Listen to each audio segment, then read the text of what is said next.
Bonjour, c'est Bonjour. Chane de la direction technique et aujourd'hui nous avons le plaisir d'accueillir exprès venu de Bordeaux Romane Lelandais qui va nous parler de l'approche produit. Elle est chez AFD Tech depuis bientôt 3 ans et a pu monter en compétence sur beaucoup de sujets et notamment sur cette question dont elle va nous parler aujourd'hui. Oui, merci Chen et bonjour à tous les auditeurs. Alors avant d'aller plus loin vraiment dans l'approche produit, ça me semblait nécessaire de s'aligner sur qu'est-ce qu'était un produit réellement. Donc en fait, il existe de multiples définitions et ce qu'il est important, c'est que toutes les personnes d'une même organisation soient alignées sur une seule et même définition.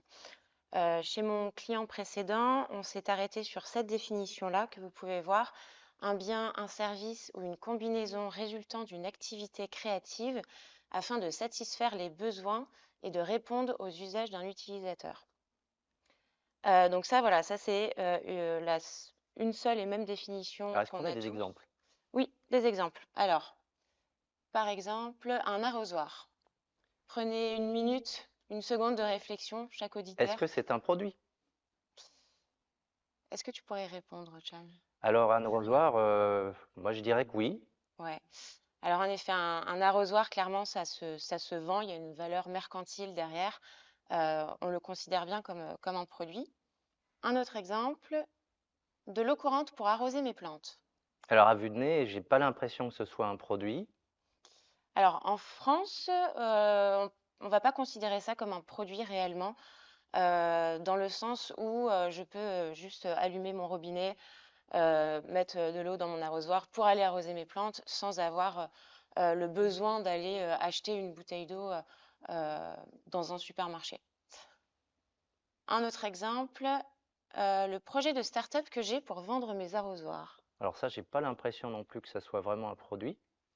Ouais, tant que c'est au stade encore sur la phase d'un projet qui n'est pas lancé, on ne peut pas considérer que c'est un produit. Quand réellement j'aurai lancé le projet de vente, là, à ce moment-là, ce sera sur le marché et on pourra à ce moment-là le considérer. De l'espace de stockage sur le cloud pour stocker mes photos d'arrosoir. Oui, je suis très Alors innovante. c'est très précis. Je pense que si c'est pas le produit cloud lui-même, justement, est-ce que c'est si c'est juste l'espace, est-ce que c'est vraiment un produit? Je suis pas sûr. Ouais, là, en effet, on est plutôt sur le moyen. Le cloud en lui-même est considéré comme un produit, mais l'espace de stockage, c'est le comment au final je vais utiliser tel produit. Donc là, on n'est pas dans cette définition, ce n'est pas un produit. C'est plutôt même un composant technique. Alors, donc là maintenant qu'on est aligné sur la définition de ce qu'est un produit, le product management, c'est quoi? Alors, pour revenir vite fait aux origines, le terme vraiment est né dans les années 1930, Ah oui, donc donc ça a c'est vieux. quasi 100, enfin pas tout à fait, mais quasi 100 ans. C'est dans une multinationale américaine qui s'appelle Procter Gamble, où en fait il y avait toute une ligne de produits qui se vendaient très mal. Et il y a eu un manager à cette époque qui a missionné une personne qui était vraiment focus sur cette ligne de produits pour comprendre pourquoi justement cette ligne de produits ne se vendait pas. Et donc là, justement, on arrive dans le quoi, c'est-à-dire l'approche, le product management, pardon, c'est quoi? C'est justement l'approche de création et d'innovation centrée et dirigée par le produit. Donc l'objectif, c'est justement de donner de la valeur au produit pour le client ciblé sur un marché donné. Euh, alors là, j'aime bien, j'ai intégré cette petite triptyque de cercles qui donne assez bien en visibilité où est-ce que se situe le product management. Donc on voit que le premier cercle, c'est le cercle business, c'est quelle est la valeur du produit sur le marché, qu'est-ce que le produit, c'est quoi, c'est pour qui. Euh, donc là, vraiment, le business, voilà, ça va répondre à toutes ces questions. Ensuite, le deuxième cercle, c'est le cercle tech. Ça va être sur ce produit-là, comment on va le créer, quelle technologie on va utiliser pour le concevoir. Et ensuite, le troisième cercle, c'est le cercle UX. UX, c'est Alors pour... justement, c'est quoi? alors, justement, C'est le user experience. Donc, en gros, c'est l'expérience utilisateur qu'on va apporter au produit pour répondre au final, pour satisfaire le besoin qu'aura eu un utilisateur. Mais alors, plus spécifiquement, avec une belle vraie définition, c'est l'étude des comportements humains afin d'améliorer l'utilisabilité, l'utilité, l'efficience et la désirabilité d'un produit. Alors là, oui, on voit le schéma. Ça a l'air pas mal, là, cette espèce de mobile musical, à première vue. Le Ouais. client, ça a l'air d'être ce qu'il demande, non? Ouais, ça en effet, c'est la vision du client. Mais est-ce qu'on n'aurait pas oublié Ah, la vision de l'utilisateur? mince. Alors effectivement, le bébé, lui, c'est peut-être pas, il voit peut-être pas la même chose. Donc on Mm, voit qu'il y a quand même aussi la notion de parcours utilisateur qui est peut-être pas la même chose que le parcours client. c'est ça. On voit qu'il y a vraiment qu'il faut faire ce distinguo entre le client qui va vraiment acheter le produit et l'utilisateur qui va se servir de ce produit. Et vraiment, il y a deux perspectives totalement différentes. Et donc, dans une approche produit, c'est très important en effet de distinguer les deux. Et du coup, l'approche produit. Donc là, on a compris ce que c'était que le produit, on a compris le product management, d'où ça venait, quelles étaient les origines. L'approche produit peut être un petit peu schématisée, là, comme vous pouvez le voir sur le double diamant. Donc, ce double diamant, c'est la méthode Design Thinking qui a été élaborée en 2004 par l'UX, petite faute, l'UX Design Council. Et en fait, c'est utiliser cette méthode par les organisations pour concevoir ou développer des produits qui répondent aux besoins réels des utilisateurs. Et en fait, on voit que ce double diamant, il y a deux losanges dessus. Le premier, c'est le losange qui va définir le problème. Le deuxième, ça va être focus solution. Donc en fait, en quoi cette méthode est puissante, c'est qu'en fait, elle va permettre euh, les allers et retours de la conception du produit et d'avoir un retour en fait réel des utilisateurs en temps réel. Euh, donc, ce qui est aussi intéressant, il y a deux verbatims qui sont enfin, très importants à connaître, ou en tout cas que tous les UX connaissent par cœur, c'est la discovery et le delivery. La discovery, c'est vraiment le processus de prise de décision qui permet de s'assurer qu'on adresse le bon problème avec la bonne solution. Dans le discovery, par exemple, on va avoir toute la partie recherche utilisateur, comprendre quel est le réel problème qu'a notre utilisateur. Et la partie delivery, là pour le coup, c'est on va prendre les features, les fonctionnalités qui auront été au final découvertes lors de la discovery et on va conceptionner, on va délivrer le produit en petits Oui, bouts, hein. donc on estime que le delivery en fait se base sur les éléments de discovery pour finalement être sûr que ce sont bien les éléments de valeur qu'on va développer. C'est ça. D'accord. Et c'est là justement toute la puissance de cette approche. C'est parce qu'au final, l'agilité telle qu'on la connaît aujourd'hui, elle et l'agilité ou le lean était plutôt centrée sur le delivery. Mais il manquait vraiment cette démarche holistique où on prend en compte l'utilisateur, ses besoins en amont de la conception d'un produit. Alors, la méthode Focus, c'est un ouvrage, l'ouvrage d'ailleurs que tu peux lire, que vous pouvez tous lire, qui est un super ouvrage d'ailleurs qui s'appelle Très Discovery récent. Discipline, très récent. Et en plus, ça a été écrit par deux Français qui travaillent chez PayPal et Blablacar. Et en fait, c'est une méthode qui permet justement euh,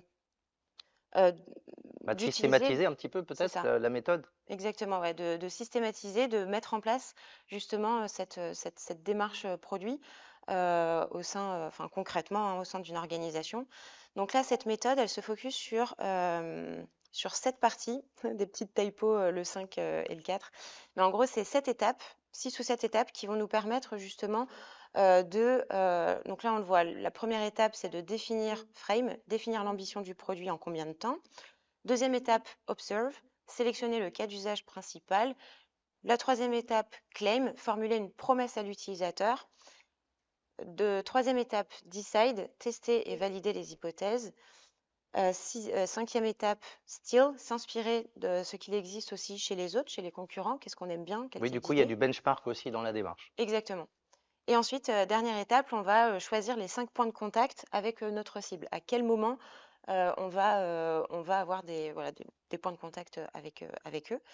Euh, Sur toutes ces étapes, on va avoir des activités, donc des ateliers, qui vont nous permettre entre guillemets, d'ouvrir les chakras, d'essayer de voir quelles sont toutes les possibilités possibles pour voilà, essayer de ne pas avoir d'œillères, vraiment d'être assez ouvert. Et donc ça, c'est grâce aux activités, on va, euh, euh, on va ouvrir le champ des possibles.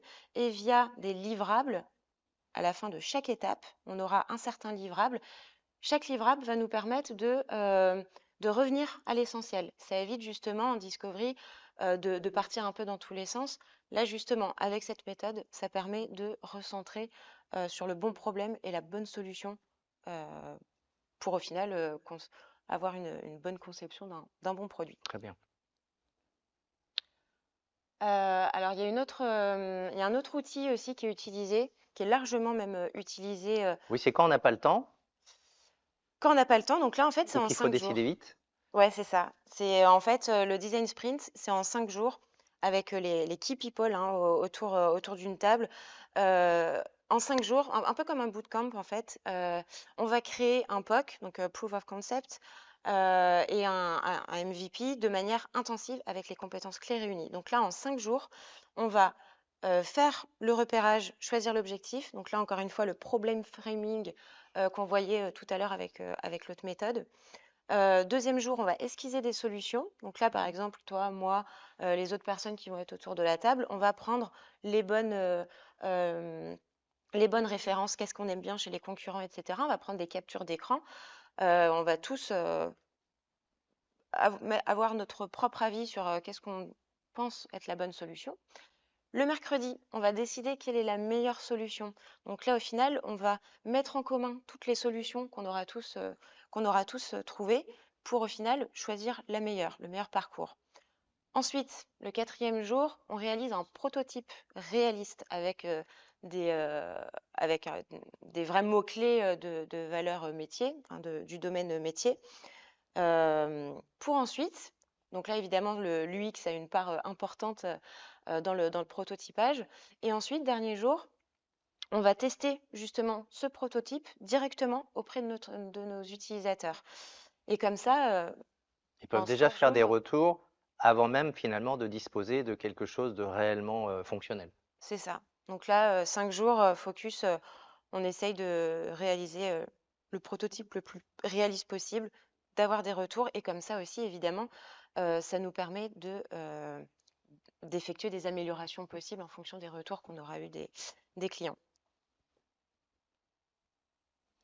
Alors justement, l'approche produit, on en parle pas mal. C'est un effet de mode. Est-ce que voilà, parce que l'agilité, on sent que les gens adoptent, mais c'est peut-être en train de passer. En tout cas, on s'y intéresse moins du point de vue des éléments de langage. Ça va être pareil pour l'approche produit, peut-être, non? Alors, l'approche produit, au final, ça fait quand même une quinzaine d'années hein, alors, d'une part que ça existe et que c'est mis en place dans plusieurs organisations. Et en fait, j'ai envie de dire, c'est un peu en fonction des organisations, mais euh, prenons en compte les grèves, le Covid, l'inflation, les nouvelles technologies, la maturité des utilisateurs qui ne sont plus que des consommateurs, mais des consommateurs qui ont des besoins de plus en plus précis, qui sont de plus en plus difficiles. Au final, ça devient une nécessité vraiment d'accepter l'incertitude et donc on se doit d'être agile et de mettre en place cette transformation produit qui nous permettra au final d'être au plus proche de nos utilisateurs. Parce qu'au final, le jeu a changé. C'est le pouvoir aujourd'hui, il est vraiment dans les mains des utilisateurs et des clients. Et donc, c'est vraiment nécessaire d'avoir le maximum d'échanges possible avec eux, le plus en amont possible. Alors, après, est-ce que c'est un effet de mode? Je ne sais pas si tu connais Ah Blablacar. oui, Blablacar. Alors oui, c'est du covoiturage, ça. Alors Oui. Ouais, c'est ça. Et en fait, directement, cette entreprise c'est organisé directement en organisation produit. Alors, c'est pas le seul, hein. Ah, Il y a Betclic, oui, Betclic oui. aussi, Alors, ouais. Betclic, oui, c'est du jeu en ligne. Et alors, j'y suis allé faire un tour aussi en mission. Ouais, tu as pu constater leur approche. Ils sont organisés effectivement en grande partie en mode produit. Alors, Doctolib, vous connaissez, je pense, tout le monde connaît, c'est la plateforme de réservation de rendez-vous médicaux. Ouais, c'est ça. Et comme je disais, en fait, ces trois entreprises qui, en plus de ça, sont françaises, sont vraiment les leaders sur leur marché parce qu'ils ont su justement directement adopter cette approche produit et c'est via cette adoption hein, qui a été assez précoce qu'ils arrivent aujourd'hui à innover et être et à garder leur place de leader dans leur secteur. Alors moi-même j'ai pu être actrice de la transformation produit qui a été initiée en début 2021 chez un leader du e-commerce français. C'était d'ailleurs ma première mission quand j'ai rejoint AFD.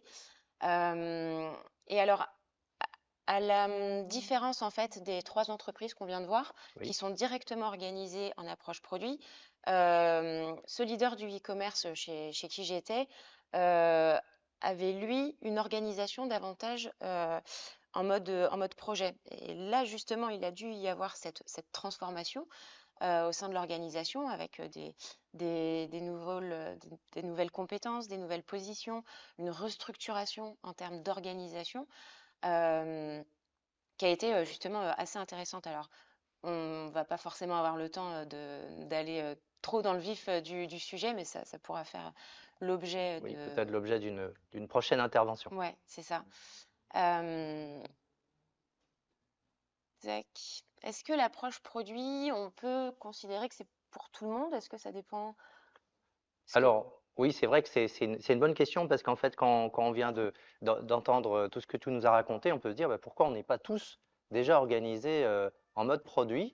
Alors, je peux donner quelques éléments de réponse. Donc, on sait que ça dépend de la nature des activités et notamment, on sait que par exemple, quand on est sur de l'industrie primaire, qui par essence fait assez peu de transformations en parallèle, par exemple, je prends l'industrie forestière ou l'industrie minière, les activités sont en mode séquentiel, ce qui signifie que on est obligé de franchir une étape avant de passer à l'étape suivante. Et là, le flux de valeur et le flux de production sont strictement alignés. C'est compliqué de paralléliser des choses. Et là, en l'occurrence, faire du test and learn dans ces conditions, avec en plus des cycles de production qui sont très longs, avec des problématiques aussi d'outils de production, donc l'approche produit est un petit peu difficile. Ensuite, même sur des industries ou plus exactement des activités où les cycles de production sont plus courts et où les délais d'innovation, ne serait-ce que par rapport à la concurrence, sont un petit peu contraints, eh bien, ça dépend quand même aussi de la stratégie. Est-ce qu'on veut rester sur quelque chose d'assez stable avec un produit phare qui va simplement être upgradé dans le temps ou est-ce qu'on veut essayer de réinventer la roue à chaque fois? Tout va dépendre également de certains choix stratégiques. Donc, ce n'est pas une réponse simple. Ce qui est sûr, c'est que par nature, certaines activités ne s'y prêtent pas et ne s'y prêteront jamais. Et d'autres, c'est une question de choix. Par exemple, le cas de l'industrie logicielle, c'est un cas typique où on a le choix et ça dépend vraiment, vraiment des orientations stratégiques que va adopter l'entreprise à un instant T en fonction du marché. On sait que l'évolution sur l'industrie logicielle est très rapide et comme tu l'as montré avec l'exemple par exemple de Blablacar ou de Doctolib, eh bien, on peut très rapidement se faire voler l'idée si on n'est pas au plus près des besoins du marché. Hmm. Euh, je te rends la parole. Euh, Bah, alors là, justement, on peut se poser des questions aussi sur est-ce qu'il y a certaines limites? Où sont les limites, s'il y en a? C'est le slide suivant. Et parce qu'en fait, oui, il existe quelques limites. Donc, premièrement, il y a certaines personnes qui peuvent se dire, ouais, mais la discovery, par exemple, on voit ça un peu comme une usine à features, une usine à fonctionnalités.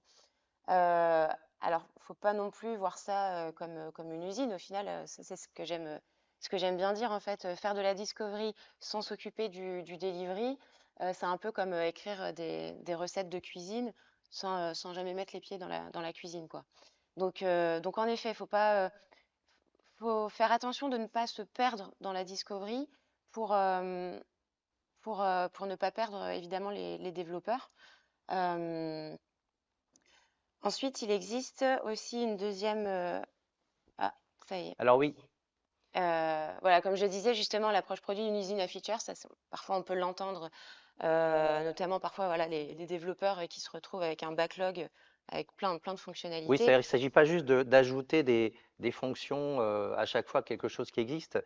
Pour compléter ce que j'ai dit tout à l'heure sur pourquoi on n'est pas tous en mode produit, par exemple, est-ce que vous seriez rassuré si on vous annonçait que le pont autoroutier à côté de chez vous a été construit en mode produit?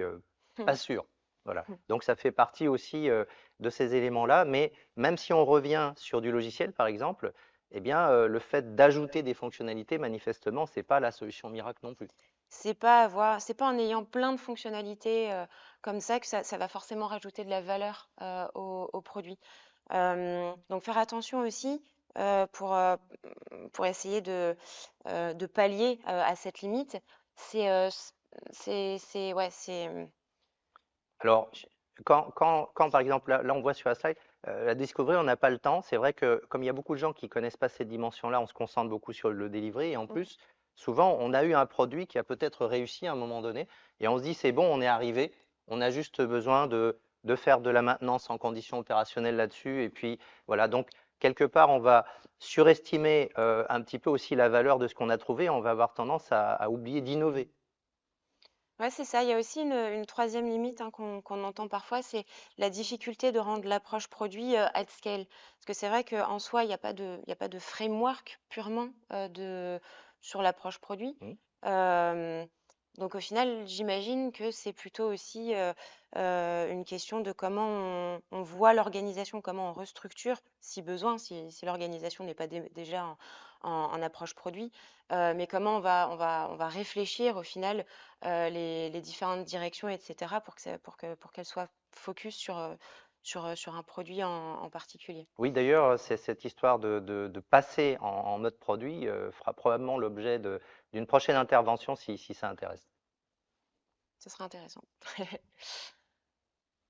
Alors, Et ouais, alors juste, dernière voilà, question. pour dire que voilà, le produit, on voit bien que même si on n'en parle pas tant que ça, on voit qu'il y a énormément d'outils en fait qui correspondent au produit. Alors, ça fait pas que du produit, hein, évidemment, mais on voit que c'est un écosystème qui est extrêmement large et qui montre que l'approche produit est quand même déjà bien installée. Donc parmi Mhm. les noms qu'on voit là, il y a à la fois des outils qui permettent de faire du produit, mais également des acteurs qui eux-mêmes sont en mode produit pour être outils produits. Donc c'est Ouais, amusant. ouais. Bah, on voit que c'est clairement pas nouveau et que c'est très intéressant de prendre le pas et de bien monter sur la marche pour en effet essayer de rentrer dans une approche produit si en effet le contexte et la vision de l'organisation le souhaitent. Eh ben, merci, Chen. Merci en tout cas. Alors en tout cas merci de cette introduction. Déjà je pense que certaines personnes vont y voir plus clair. Dans une prochaine édition, on essaiera aussi de s'intéresser peut-être au métier que ça implique, à la logique d'organisation qu'il y a derrière. Aujourd'hui, c'était surtout une introduction. Et là, s'il y a des questions, on a, je pense, un petit peu de temps pour y Mm. répondre. Pas de questions à l'heure actuelle? Alors dans ce cas, bah, écoutez, en tout cas, merci beaucoup de nous avoir suivis, que ce soit là en live avec nous ou que ce soit si vous nous visionnez en différé. Dans tous les cas, n'hésitez pas à vous adresser à nous, donc à Roman Lelandais, qui n'a rien à voir avec notre cher Jean-François, soit dit en passant, ou à moi-même, donc Shan, pour ces problématiques en rapport avec la notion d'approche produit. Et nous espérons, si ça vous a plu, qu'il y aura d'autres éléments qu'on pourra développer, notamment l'organisation produit et les métiers qui sont associés. Merci à tous et à très bientôt. Merci. Au revoir.